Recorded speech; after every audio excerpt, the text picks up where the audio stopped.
Plastics have changed our lives in many ways, some for the better and some for the worse. Plastics have helped immensely in the medical field and have helped make our lives easier and more enjoyable.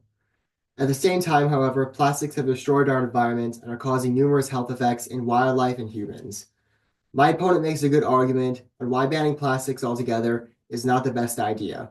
She instead suggests that it would be better for a multifaceted approach that combines awareness, legislation, and innovation. While I agree that banning plastics altogether may not be the best solution to plastic pollution, I disagree on many of the approaches that my opponents suggest as alternatives to straight up banning plastics. My opponents suggest that raising awareness on plastic pollution and educating the public on plastic pollution's effects on humans and wildlife would be a good option in helping to reduce plastic pollution.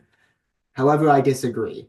A majority of people already know about plastic pollution, with many wanting plastic pollution to be dealt with. A WWF survey found that a majority of Americans already think plastic pollution is a serious problem, with many of them supporting a ban on single-use plastics. So while raising awareness of plastic pollution may seem like a good idea, it wouldn't really help with as the vast majority of people know that plastic pollution is a problem. My opponent also suggests that research should be done on better alternatives to plastics, such as biodegradable materials.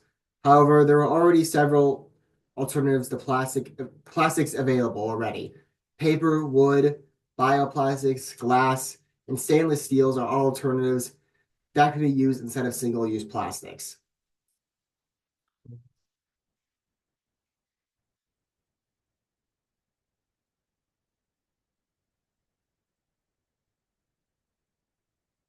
Instead of looking for new alternatives to plastics, we should be focusing on replacing plastics with the alternatives that already exist.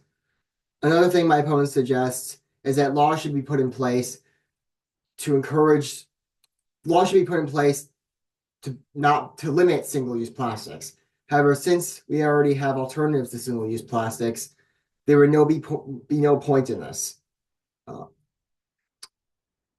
while my opponent does make several good points, I disagree with many of the alternatives that they suggest. Many of these alternatives to banning plastics are already being done or just not be very effective in combating the plastic pollution crisis.